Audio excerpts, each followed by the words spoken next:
신에게는 아직 12척의 배가 남아 있습니다. 우리가 많이 들었던 이야기죠. 16세기 말 조선 중기 임진왜란 당시에 수군 장수 이순신 장군의 그 유명한 말이지요. 그는 권력 다툼의 희생양으로 3군 수군 통제사에서 파직당한 후에 그 자리를 원균이 대신 차지한 뒤 치른 7천량 해전에서 조선 수군은 일본 수군과의 전투에서 대패를 하게 됩니다. 수많은 병사를 잃으면 물론이고 그 많던 수군의 배들도 다 부서져 버리게 됩니다. 전의를 상실하였던 조선의 왕 선조는 할 수 없이 다시 이순신을 복권하여 3군 수군 통제사를 맡깁니다. 그러나 왜군의 침략은 점점 더 거세져만 오고 이미 수군의 기능을 상실한 터라 전열을 가다듬어 전쟁에 임하고자 얼마 남지 않은 수군을 육군에 편입시켜서 그 육지에서의 전쟁을 대비하려고 합니다. 그때 이순신 장군이 왕에게 올린 상소문이 바로 신에게는 아직 12척의 배가 남아 있습니다 라고 시작하는 상소문이었습니다. 이순신 장군은 그 상소문에서 이렇게 외칩니다. 지금 신에게는 아직도 전선 12척이 남아 있나이다. 죽을 힘을 다하여 막아 싸운다면 능히 대적할 수 있사옵나이다. 비록 전선의 수는 적지만 신이 죽지 않는 한 적은 감히 우리를 업신여기지 못할 것입니다 라고 이야기를 합니다. 영화 명량을 보신 분은 아시겠지만 정말 가슴이 뭉클하고 감동이 밀려오던 장면이 아닐 수가 없습니다. 어디서 이런 용기와 담력이 생겼을까? 그 당시 상황을 아무리 살펴보아도 12척의 배를 가지고 133척의 외적의 배를 무찌른다는 것은 도저히 상상할 수 없는 그런 불가능한 일이었습니다. 당시 전투에 임하는 병사들 역시 승리를 위해 싸우기보다는 조국을 위해 이순신 장군과 함께 장렬하게 싸우다 죽을 각오로 그 전투에 임하게 되었던 것을 보게 됩니다. 그런데 이 불가능한 싸움에 이순신 장군과 그의 수군이 승리를 거두게 됩니다. 세계 해군 역사, 전투 역사상 가장 뛰어난 전투였다라고 칭송받을 만한 그런 승리를 거두어 드리게 됩니다. 사실 오늘 본문에도 가장 절망의 순간에 가장 위대한 용기를 가지고 전장에 서서 승리를 담당한 한 장군의 이야기가 기록되어 있습니다. 전열을 상실한 절망의 순간 속에서 강하고 담대하라는 하나님의 말씀을 듣고 일어서는 이스라엘 민족의 한 장군의 모습을 우리는 보게 됩니다. 그토록 의지하고 따랐던 민족의 지도자 모세가 어느 날 갑자기 사라졌습니다. 그토록 강건해 보였던, 그래서 그의 기력이 쇠하지 아니하였고 그 눈빛이 여전히 살아 있었던 모세가 갑자기 숨을 거둬버린 것입니다. 안타까운 것은 그의 시신조차도 찾아볼 수 없게 된 것입니다. 민족의 암담한 현실 앞에 그리고 슬픔과 절망을 견딜 수 없어서 온 이스라엘 민족이 무려 30일 동안이나 애곡하며 슬퍼하고 있던 그 순간에, 그리고 모세의 가장 가까운 곳에서 늘 그림자처럼 따르며 그를 수종들었던 그의 종 여호수아에게 마침내 하나님께서 찾아와 말씀하여 주십니다. 내 종 모세가 죽었으니 이제 너는 이 모든 백성과 더불어 일어나 이 요단을 건너 내가 그들 곧 이스라엘 자손에게 주는 그 땅으로 가라 말씀합니다. 지금 여호수아는 아주 극심한 두려움 가운데 놓여 있는 상황이었습니다. 이미 모세가 죽기 전에 여호수아를 자신의 후계자로 지명한 터라 모세의 죽음으로 인하여서 이제 모든 관심이 자기 자신에게 쏠리게 된 것을 경험하고 있습니다. 극심한 스트레스와 두려움과 염려와 절망 가운데 여호수아는 놓여 있었습니다. 이전까지는 모세의 명령을 그저 전달만 하면 되었는데, 이전까지는 모세가 하라는 대로 순종만 하면 되었는데, 이제는 모든 일을 스스로 감당해야 하는 그런 상황에 직면하게 된 것입니다. 자기 개인의 일이 아니라 민족 전체의 일을 이제 자신의 두 어깨에 짊어지게 된 것입니다. 자신의 존재를 그리고 자신의 한계를 너무도 잘 알기 때문에 큰 두려움에 빠질 수밖에 없었던 것입니다. 두려움이란 자기 자신을 의지할 때 생기는 감정이라고 많은 그 심리학자들이 이야기를 합니다. 순간적으로 인간적인 나약함을 느끼게 되면 전혀 없던 두려움이 생기게 되는 것입니다. 자신의 나약함을 스스로 잘 알고 있었던 여호수아, 1절에 보면 그를 가리켜 모세의 수종자라고 표현하고 있듯이 그는 모세의 몸종과도 같은 참으로 보잘것없다 스스로 여기던 자였습니다. 모세를 의지하던 그가 이제 자기 자신만을 의지해야 하는 그런 상황에 직면하게 된 것입니다. 두려울 수밖에 없었을 것입니다. 자기 자신을 바라보며 하염없이 두려움 속에 떨고 있는 그에게 하나님께서 찾아와 말씀하고 계신 것이 오늘 우리가 읽은 본문의 말씀입니다. 내 종 모세가 죽었으니 이제 너는 이 모든 백성으로 더불어 일어나 이 요단을 건너 내가 그들 곧 이스라엘 자손에게 주는 땅으로 가라 말씀합니다. 어떻게 이 사명을 감당할 수 있다는 말입니까? 어떻게 이 일을 이룰 수 있다는 말입니까? 어떻게 나 같은 자가? 그런 여호수아에게 하나님은 말씀하십니다. 강하고 담대하라. 예, 강하고 담대하면 이 사명을 감당할 수 있습니다. 강하고 담대하면 이 일을 이룰 수 있습니다. 강하고 담대하면 어떻게 나 같은 자가라는 이 상황이 바뀌어서 나같이 못난 자라도 감히가 될 수 있는 것입니다. 오늘 여호수아에게 들려주시는 이 음성은 저와 여러분에게도 동일하게 들려주시고 싶은 너무나도 분명한 하나님의 음성인 줄 믿습니다. 강하고 담대하라. 사랑하는 성도 여러분, 강하고 담대하시기 바랍니다. 절망의 상황 가운데 살고 계십니까? 내 뜻대로 일이 잘 풀리지 않고 내가 그토록 믿었던 사람, 그 일들로 인해 낙심해 계십니까? 앞으로 나아가고 싶은데 정말 열심히 살고 싶은데 이게 내 마음처럼 내 뜻대로 잘 되지 않아 슬픔 속에 잠겨 계십니까? 지금보다 더 안 좋은 일들이 언제 어떻게 어떤 상황에서 내게 엄습해 올지 모른다는 두려움이 여러분의 마음을 사로잡고 있습니까? 그렇다면 오늘 여러분에게 분명하게 들려주시는 이 하나님의 음성을 함께 들을 수 있기를 간절히 소망합니다. 오직 너는 마음을 강하게 하고 담대히 하라. 오늘 우리가 들어야 할 주님의 음성입니다. 오늘 우리가 붙잡고 살아야 될 생명의 말씀인 것입니다. 그러면 우리는 어떻게 마음을 강하게 하고 담대히 할 수 있습니까? 오늘 본문 속에서 여호수아를 일으켜 세워 주셨던 말씀들을 좀 살펴보면서 두려움 앞에 서 있었던 여호수아가 마음을 강하고 담대하게 하여 그 자리에 일어났던 모습들을 함께 발견해 보기를 간절히 소망합니다. 첫 번째로 하나님의 약속의 말씀을 붙잡을 때 우리는 강하고 담대해질 수 있습니다. 우리가 읽은 본문 6절의 말씀입니다. 강하고 담대하라. 너는 내가 그들의 조상에게 맹세하여 그들에게 주리라 한 땅을 이 백성에게 차지하게 하리라 말씀합니다.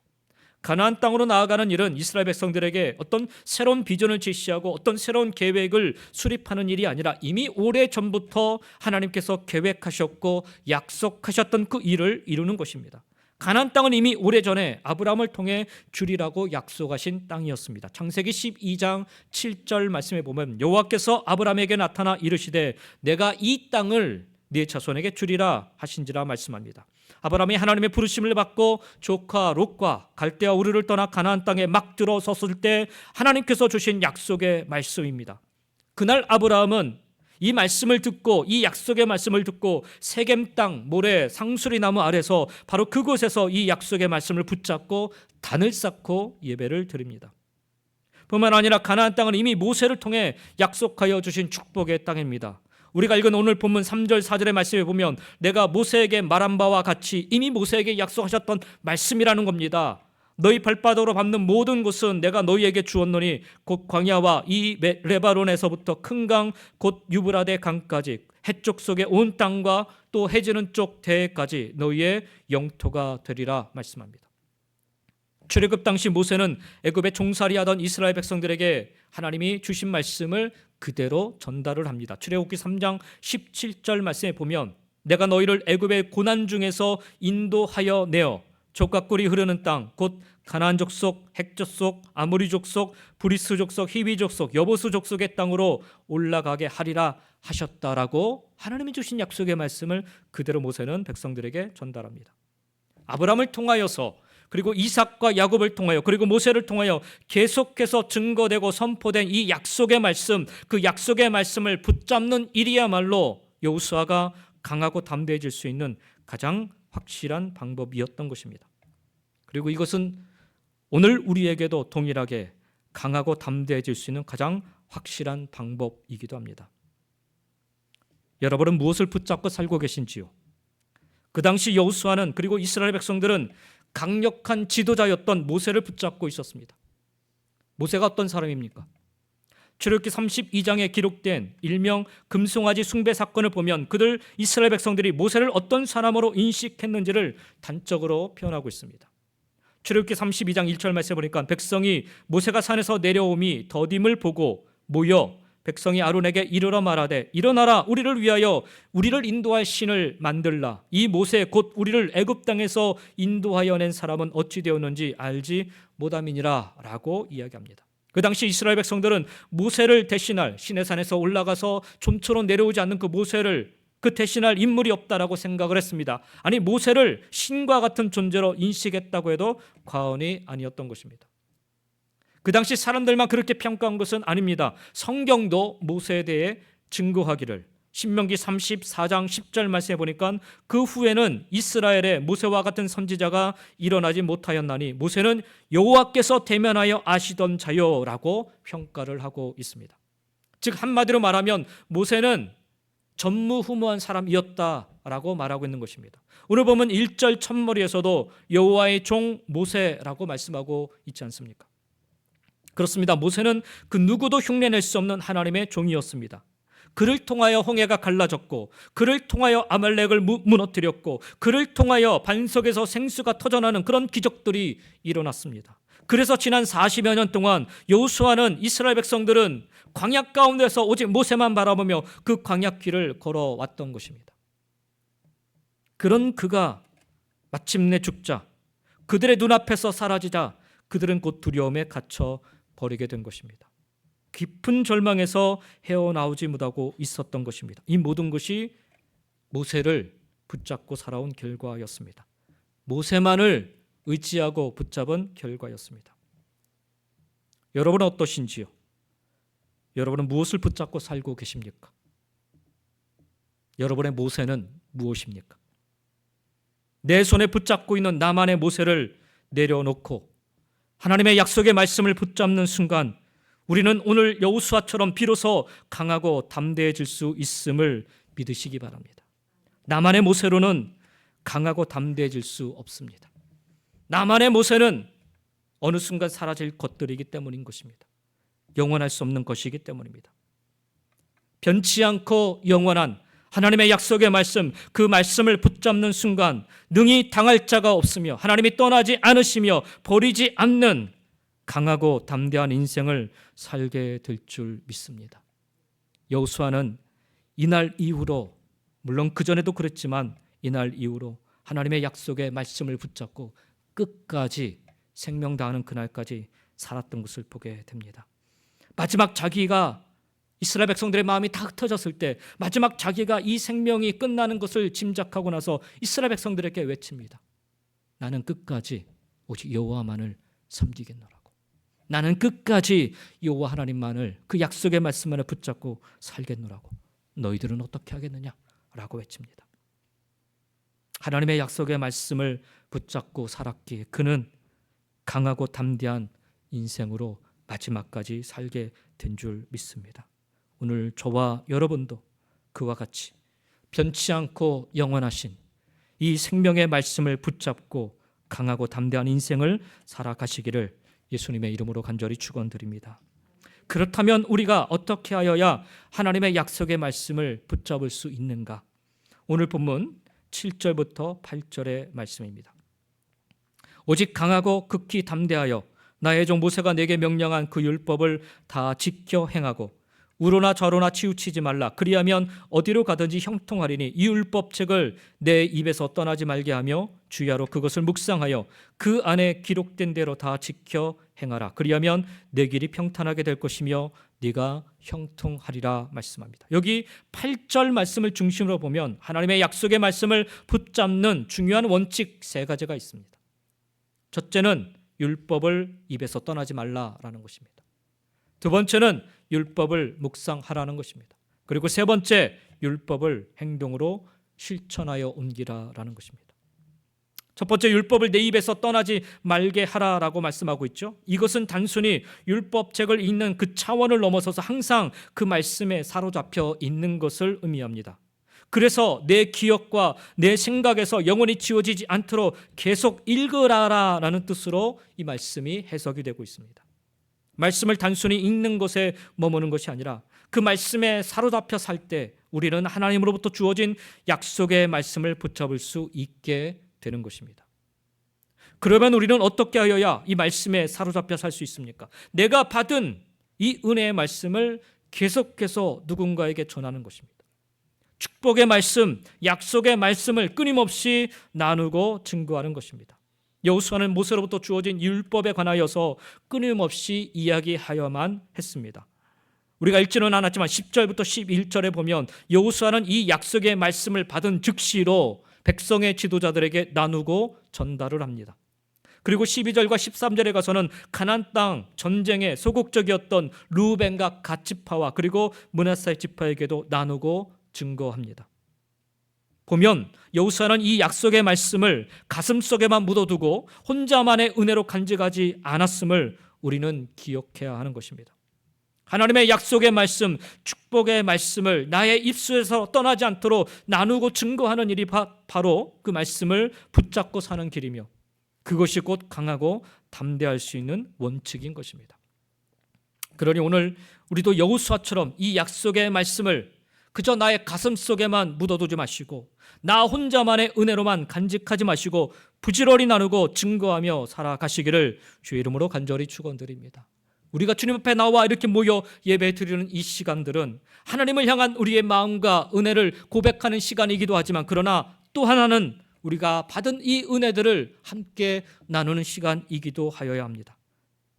그 은혜의 시간이 오늘 우리에게도 풍성할 수 있기를 간절히 소망합니다. 두 번째로 하나님의 약속의 말씀을 붙잡는 원칙은 주야로 그 율법을 묵상하는 것입니다. 여기서 묵상하다라는 말 히브리어로는 하가라는 단어를 사용하고 있는데 이 단어의 뜻은 나지막한 목소리로 읊조리다입니다. 그래서 사실 이 하가라는 이 히브리어만을 가지고 생각을 하면 그냥 하나님의 말씀을 쭝얼쭝얼 읊조리는 것으로 생각할 수 있어요. 그래서 사실 이 말씀은 헬라어로 어떻게 사용되는지 그 용례를 좀 보면은 조금 다른 의미로 우리가 받아들일 수 있습니다. 히브리어 성경을 헬라어로 번역한 70인역 성경에 보면 이 하가라는 단어를 헬라어로 번역을 했는데 어떤 단어로 번역했냐면 멜레타오라는 단어로 번역을 하고 있습니다. 이 멜라타오라는 헬라어 단어는 묵상하다는 의미가 좀 더 구체적으로 어떻게 해야 하는 것이 묵상하는 것인가를 좀 표현하고 있는데 그것은 회당에서 랍비가 율법을 읽을 때 그 자리에 참석한 회중들이 그것을 듣고 조용히 속삭이듯 따라 복창하며 암송하는 것을 의미합니다. 기록된 성경을 가지고 있지 않던 시대에 유일하게 하나님의 말씀을 접할 수 있었던 방법은 회당에서 혹은 성전에서 읽혀지던 말씀을 듣고 복창하고 또 그리고 암송하여 내 마음속에 간직하는 것입니다. 들려지는 말씀을 암송하고 그것을 마음속에 간직하기 위해서는 어떻게 해야 됩니까? 온 마음을 집중하지 않고서는 사실 불가능한 일입니다. 분명한 목적을 가지고 집중하지 않고서는 불가능한 일인 것입니다. 책을 보면서 우리가 쭝얼쭝얼거리면서 우리가 계속 반복해서 복창하고 암송할 수 있지만 그러나 그 당시에는 자기들 손으로 이 성경책이 없었기 때문에 들려지는 소리만 듣고 그것을 복창하고 그것을 암송해야 되는 거기 때문에 온 신경을 다 기울이지 않고서는 온 마음을 다 기울이지 않고서는 결코 이룰 수 없는 거예요. 그래서 사실 이 하가라는 단어 안에 이 의미를 다 담지 못하기 때문에 사실 헬라어 성경에 나와 있는 이 단어 멜레타오라는 단어를 함께 우리가 보며 이해해야 되는 거예요. 들려지는 말씀 그것을 우리가 암송하고 그것을 마음속에 간직하는 것이 바로 묵상하는 것이다. 그래서 이 묵상하다라는 말 오늘날 우리가 이야기하는 여러분 영어를 보면 이 묵상하다는 말이 메디테이션이라고 그렇게 표현하고 있어요. 그러니까 단순히 명상 정도의 의미로 우리가 이것을 그냥 받아들이게 되는데 사실 그렇지 않습니다.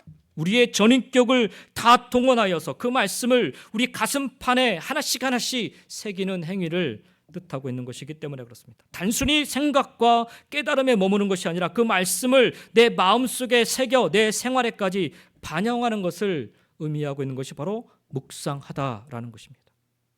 그래서 성경에 보면요, 이 묵상이라는 단어 이후에는 행동이 반드시 뒤따르고 있음을 우리는 보게 됩니다.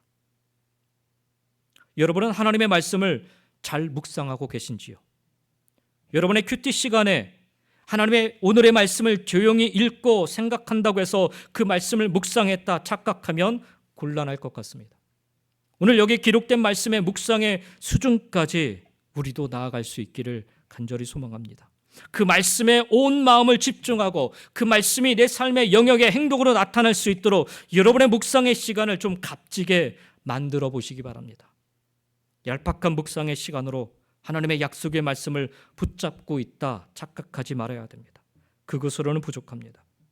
여러분의 묵상의 뿌리를 깊이 샘의 근원에 다다르도록 깊이 내리시기 바랍니다. 강하고 담대하기 위해서 우리는 주의 말씀을 주야로 묵상해야 하는 것입니다. 여러분의 온 마음을 집중해야 됩니다. 여러분의 온 생각을 집중하시기 바랍니다. 그 말씀이 내 귀에 맴돌 정도로, 그 말씀을 암송할 정도로 나의 가슴속 깊이 새기시기 바랍니다. 우리가 강하고 담대할 수 있는 원천이 바로 여기에 있습니다. 마르지 않는 생명수물이 바로 이 묵상을 통하여 여러분의 삶 속에 흘러 넘칠 수 있기를 주의 이름으로 간절히 축원드립니다. 세 번째로 하나님의 약속의 말씀을 붙잡는 원칙은 율법에 있는 모든 내용을 행동으로 옮기며 살아가는 것입니다. 사실 율법의 내용을 다 지켜 행한다라는 것은 불가능하지요. 그럼에도 불구하고 율법을 다 지켜 행하라고 오늘 여기 말씀에, 아니 성경 곳곳에 계속해서 말씀하고 있는 이유는 우리가 율법의 내용을 내 삶 속에서 하나하나 행동으로 실천하며 살아갈 때 그 모습이, 나의 생각과 나의 태도가 하나님의 말씀에 통제되고 있다는 것을 뜻하기 때문입니다. 그것은 결국 하나님의 말씀이 내 생각과 내 삶을 지배하도록 말씀 앞에 복종하는 삶을 의미합니다. 여러분의 삶은 무엇에 의해, 그리고 누구에 의해 통제되어 살고 있습니까? 누가 여러분의 삶의 주인이십니까? 무엇이 여러분의 삶의 주인이 됩니까? 혹 사탄이 여러분의 생각을, 여러분의 행동을 통제하고 있지는 않으신지요? 혹 물질이 여러분의 인생을 좌지우지하고 있지는 않으신지요? 혹은 권력이나 혹은 명예로움이, 세상의 정욕이 여러분의 인생을 이끌고 있지는 않으신지요? 오늘 7절에서 분명히 우리에게 말씀하고 있습니다. 오직 강하고 극히 담대하여 나의 종 모세가 네게 명령한 그 율법을 다 지켜 행하고 우로나 좌로나 치우치지 말라. 그리하면 어디로 가든지 형통하리니. 여기 말씀에 보면 우로나 좌로 치우치지 말라라고 말씀합니다. 여러분을 우로 좌로 이끄는 것은 무엇입니까? 내가 분명 주일 예배를 마치고 나서는 말씀 위에 굳게 서 있는 것 같았는데 월요일, 화요일 하루하루 지나면서 좌로 혹은 우로 치우쳐 어느새 말씀 바깥으로 나를 이끌어가는 그 좌우는 무엇인지요? 하나님의 말씀 외에 나를 통제하고 있는 여러분의 그 좌와 우는 무엇이냐는 말입니다. 나의 생각과 태도가 하나님의 말씀에 확실히 통제되고 있음을 분명하게 보이며 살아가시기 바랍니다. 그것이 곧 그 말씀을 지켜 행하는 것입니다. 우리가 잘 아는 말씀, 하나님을 사랑하라, 그리고 내 몸과 같이 내 이웃을 사랑하라, 이것이 율법의 전부라고 우리 예수님 말씀하잖아요. 하나님을 사랑하는 이 말씀 앞에 그 하나님 사랑하는 예배의 자리로, 그 은혜의 자리로, 그 말씀의 자리로, 기도의 자리로 결국에 나아가지 못하도록 나를 이끄는 여러분의 좌와 우를 분별하시기 바랍니다. 내 이웃을, 내 형제를 사랑하라는 말씀에 나의 이웃을, 나의 형제를 판단하고 비판하고 정죄하도록 결국에 나를 치우치게 하는 그 좌와 우를 분별하시기 바랍니다. 오늘 나의 생각과 태도가 하나님의 말씀에 확실히 통제되고 있음을, 좌로 우로 치우치지 않고 그 말씀에 분명하게 서 있음을 우리는 증명해 보이며 살아가야 되는 줄 믿습니다. 우리 모두 기억하실 거예요. 예수님께서 십자가를 지시기 위해 예루살렘에 막 입성하시기 직전 세베대의 아들, 즉 야고보와 요한의 어머니가 예수님 앞에 찾아와 이런 요청을 드립니다. 예수님, 나의 이 두 아들 야고보와 요한을 주의 나라에서 하나는 주의 우편에 하나는 주의 좌편에 앉게 하여 주옵소서. 여러분, 이게 무슨 말입니까? 그 당시 예수님의 수제자들이라 인정받고 있었던 베드로를 제외했던 야고보와 요한을 앞으로 주님께서 다스리는 나라에서 이제 메시아로서 하나님의 나라가 이루어질 것을 기대하면서 그 하나님이 주님께서 왕이 될 그 나라에서 중요한 보직, 중요한 인물로 써달라고 청탁을 하고 있는 모습입니다. 예수님의 좌측, 우측에 있을 그 권세를 열망하며 엎드리는 모습이 아닐 수가 없습니다. 명예와 권세가 어느새 예수님의 수제자들인 야고보와 요한의 마음을 좌지우지하고 있었던 것입니다. 또한 우리는 베드로가 물에 빠진 사건을 분명히 기억하고 있지요. 베드로가 주님의 명령에 의하여서 무리를 걸어 예수님께로 가고 있었는데 순간 옆에서 불어오는 거센 풍랑을 보고 무서워하면서 물에 빠지게 되었다라고 성경 마태복음 14장에 보면 우리에게 증거를 하고 있습니다. 예수님만 바라보며 나아갈 때는 그 물이라도 걸을 수 있었는데 그의 시선이, 그의 마음이 옆에서 주위에서 불어오는 엄청난 바람에, 물결에, 풍랑에 온통 빼앗겨 버리니 더 이상 무리를 걸을 수 없었고 물속으로 빠져 들어갈 수밖에 없었던 것입니다. 여러분의 좌측에는 지금 무엇이 있습니까? 여러분의 우측에는 지금 무엇이 있습니까? 그것에 여러분의 시선을, 여러분의 마음을 빼앗기며 살고 있지는 않으신지요? 나의 좌측과 나의 우측에 있는 것이 내 생각과 나의 삶을 지배하는 것이 아니라 오직 하나님의 말씀만이 내 생각과 내 삶을 지배하도록 오늘 하나님 말씀 앞에 복종하는 삶을 살아가시기를 결단하시고 순종하시는, 그리하여 오늘도 강하고 담대한 삶을 살아가는 저와 여러분 모두가 다 되시기를 주님의 이름으로 간절히 축원드립니다. 끝으로 하나님의 약속의 말씀을 붙잡았을 때 하나님이 함께 하시는 이 놀라운 은혜와 축복이 임하게 됩니다.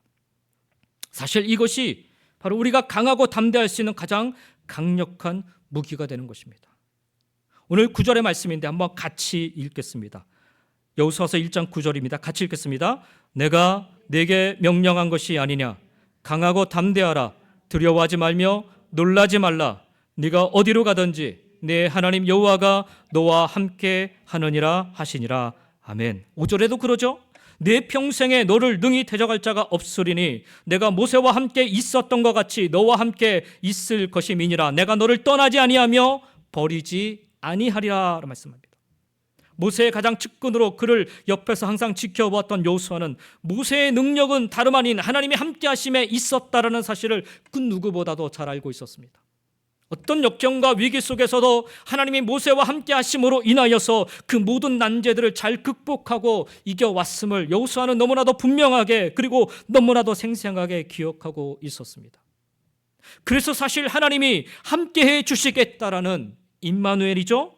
하나님이 함께해 주시겠다는 이 축복의 말씀이야말로 앞으로 요단강을 건너 가나안 땅을 정복해 나가는데 여호수아에게 주어진 가장 확실하고 가장 안전한 보장책이었던 것입니다. 사실 여호수아가 직면하고 있는 문제는 그렇게 단순한 문제들이 아니에요. 당장의 혼란과 낙심, 절망과 큰 슬픔 가운데 놓여있는 이 백성들의 마음을 다독여야 했고, 갈라질 대로 갈라져서 두 지파 반은 우리는 안 가고 싶어 라는 이런 갈라진 마음들을 하나로 뭉쳐서 그들을 일으켜 세워야 하는 그런 상황에 직면해 있었습니다. 뿐만 아니라 이제 가나안 땅에는 기골이 장대한 용사들과 요새화된 성들도 여전히 눈앞에 펼쳐져 있었습니다. 40년 전이나 지금이나 바뀐 게 없어요. 뭐가 바뀌었기 때문에 이제는 좀 해볼 만해서 들어가는 게 아니라는 거예요. 그 어느 것도 지금 상황에서 여호수아 앞에 놓여진 과제를 축소시키지는 못할 것입니다. 그러나 하나님이 함께 하신다면 상황은 달라질 것입니다. 모세와 함께 하신 그 하나님을 누구보다 잘 알고 있기 때문입니다. 광야 40년의 세월 동안 하나님이 함께 하심의 그 생생한 발자취를 여호수아는 기억하고 있기 때문입니다. 그래서 마지막 절망의 순간에서도 우리가 놓지 말고 붙잡아야 될 말씀이 바로 임마누엘의 하나님, 그 하나님이 나와 함께 하신다라는 이 약속의 말씀인 것입니다. 시편 56편에 보면 다윗이여 이런 고백과 찬양을 드립니다. 내가 하나님을 신뢰하고 주의 말씀을 찬양합니다. 내가 하나님을 신뢰함으로 두려워하지 않겠습니다. 사람에 불과한 자가 나를 어떻게 하겠나이까? 라고 다윗이 고백을 합니다. 네, 여러분, 이 고백이, 이렇게 놀라운 고백, 담대한 고백 언제 했는가? 시편 56편 그 배경을 보니까 다윗이 가드에서 블레셋인에게 잡혔던 때에 이 고백을 드립니다. 승승장구할 때, 잘 나갈 때, 모든 것이 형통할 때 이런 고백을 드린 것이 아니라 적군에게 잡혀서 포로의 신사로, 비참한 신세로 살아가야 될 바로 그 순간에 이 고백을 드리고 있는 것입니다. 사람을 두려워하지 않겠다라는 다윗의 이 고백, 놀랍게도 인간적으로 볼 때 사람을 가장 두려워해야 되는 그런 상황에서 나왔던 것입니다. 대적에게 붙잡힌 상황이었습니다. 그런데도 다윗은 사람에 불과한 저들이 자신을 어떻게 하겠느냐며 두려워하지 않겠노라고 고백을 하고 있습니다. 그 이유를 하나님이 나와 함께 하시기 때문에, 그 하나님을 내가 신뢰하기 때문이다 라고 고백하고 있는 것입니다. 그렇습니다. 이것이 바로 하나님을 신뢰하는 자가 누리는 축복인 것입니다. 이것이 바로 하나님이 함께 하심을 고백하는 자가 누리는 축복인 것입니다. 하나님의 자녀들에게 예수님이 주신 최고의 약속도 바로 임마누엘, 함께 하심의 약속이었죠. 마태복음 28장에 보니까 세상 끝날까지 내가 너희와 항상 함께 있으리라. 예수님은 제자들에게, 그리고 오늘 우리에게도 약속해 주셨습니다. 이 약속은 예수님만이 지킬 수 있는 약속입니다. 우리를 사랑하시기 때문에 우리에게 주신 사랑의 약속인 것입니다. 이 약속대로 지금도 우리와 함께 하시는 예수님을 우리 모두 기억할 수 있기를 간절히 소망합니다. 지금 우리가 경험하는 고통과 아픔과 혹은 외로움과 혹은 두려움 속에서 함께 해 주시겠다라는 이 약속, 이 은혜로 말미암아 우리도 여호수아처럼 오늘 우리의 자리에서 일어설 수 있기를 주의 이름으로 간절히 축원드립니다. 오늘 지극히 두렵고 떨림 가운데 잔뜩 움츠려 있는 여호수아에게 내가 너에게 명령한 것이 아니냐, 강하고 담대하라, 두려워하지 말며 놀라지 말라, 네가 어디로 가든지 네 하나님 여호와가 너와 함께 하느니라 말씀하고 계십니다. 이 말씀을 받자 여호수아는 이제 일어나서 백성들 앞에 서서 가나안 진군을 명령하며 앞장서 진두지휘에 나갑니다. 강하고 담대한 그 모습 자체가 아닐 수가 없습니다. 조금의 망설임이나 주저함 없이, 말씀을 보십시오. 여호수아 1장, 2장, 3장에 요단강을 건너는 그 순간, 여리고 성을 무너뜨린 그 순간까지 주저함이나 망설임 없이, 거침없이 가나안 땅 정복의 사명을 감당해 나가는 여호수아의 모습을 우리는 보게 됩니다. 사랑하는 성도 여러분, 이 강하고 담대한 여호수아의 모습, 저와 여러분의 모습이기를 간절히 소망합니다. 내가 너에게 명령한 것이 아니냐, 강하고 담대하라, 두려워하지 말며 놀라지 말라, 네가 어디로 가든지 네 하나님 여호와가 너와 함께 하느니라. 오늘 이 말씀 붙잡고 강하고 담대히 이 땅을 살아가는 저와 여러분 모두가 다 되시기를 예수님의 이름으로 간절히 축원드립니다. 기도하겠습니다.